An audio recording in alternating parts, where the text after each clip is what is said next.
சற்றுமுன் வெளியான முக்கிய அறிவிப்பின்படி தமிழக அரசு ஊழியர்களின் முக்கிய கோரிக்கையான பழைய ஓய்வூதிய திட்டம் குறித்து தற்போது முக்கியமான அறிவிப்பு ஒன்று வெளியாகியுள்ளது.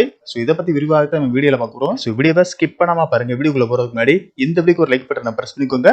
வாங்க வீடியோக்குள்ள போகலாம். தமிழக அரசு ஊழியர்களுக்கான பழைய ஓய்வூதிய திட்டம் குறித்து முக்கியமான தகவல் வெளியாகி உள்ளது. தமிழ்நாடு முழுவதும் அரசு ஊழியர்கள் மற்றும் ஆசிரியர்கள் பழைய ஓய்வூதிய திட்டம் திரும்ப அமல்படுத்த வேண்டும் என கோரிக்கை வைத்து போராட்டத்தை தீவிரப்படுத்தி வருகின்றனர். தமிழ்நாட்டில் 2003ஆம் ஆண்டு மார்ச் மாதத்துடன் பழைய ஓய்வூதிய திட்டம் ரத்து செய்யப்பட்டு அதன்பின் பணியில் சேர்ந்தவர்களுக்கு புதிய ஓய்வூதிய திட்டம் என்று அழைக்கப்படும் பங்களிப்பு ஓய்வூதிய திட்டம் செயல்படுத்தப்பட்டு வருகிறது. இந்த புதிய ஓய்வூதிய திட்டப்படி ஓய்வு பெற்றவர்களுக்கு உறுதி செய்யப்பட்ட ஓய்வூதியம் வழங்கப்படாது என்பதால் புதிய ஓய்வூதிய திட்டத்தை ரத்து செய்துவிட்டு 2003ஆம் ஆண்டுக்கு முன் நடைமுறையில் இருந்த பழைய ஓய்வூதிய திட்டத்தை மீண்டும் செயல்படுத்த வேண்டும் என்று அரசு ஊழியர்கள் மற்றும் ஆசிரியர்கள் தொடர்ந்து வலியுறுத்தி வருகின்றனர்.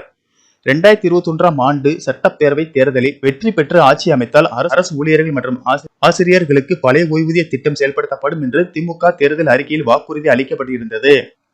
ஆனால் ஆட்சிக்கு வந்து 4 ஆண்டுகளாகியும் இந்த வாக்குறுதி நிறைவேற்றப்படாத நிலையில் அரசுக்கு எதிரான போராட்டம் நடத்தப் போவதாக அரசு ஊழியர்கள் தீர்மானித்தனர். இதனை அடுத்து தமிழ்நாட்டில் இந்த வகையான ஓய்வூதிய திட்டத்தை செயல்படுத்தலாம் என்பது குறித்து ஆய்வு செய்து அரசுக்கு பரிந்துரை அளிப்பதற்காக 3 உறுப்பினர்கள் கொண்ட குழு அமைக்கப்படும் என்று கடந்த பிப்ரவரி 4ஆம் தேதி தமிழக அரசு அறிவித்தது. இந்த குழு அதன் பரிந்துரை அறிக்கையை 9 மாதங்களுக்குள் அரசிடம் தாக்கல் செய்யும் என்றும் அறிவிக்கப்பட்டிருந்தது. அதன் அடிப்படையில் அதாவது செப்டம்பர் மாதம் 30ஆம் தேதிக்குள் இந்த குழு அறிக்கை அளிக்கும் என எதிர்பார்க்கப்படுகிறது. இதற்கிடையே தமிழ்நாடு முழுவதும் அரசு ஊழியர்கள் மற்றும் ஆசிரியர்கள் போராட்டத்தை தீவிரப்படுத்தி வருகின்றனர்.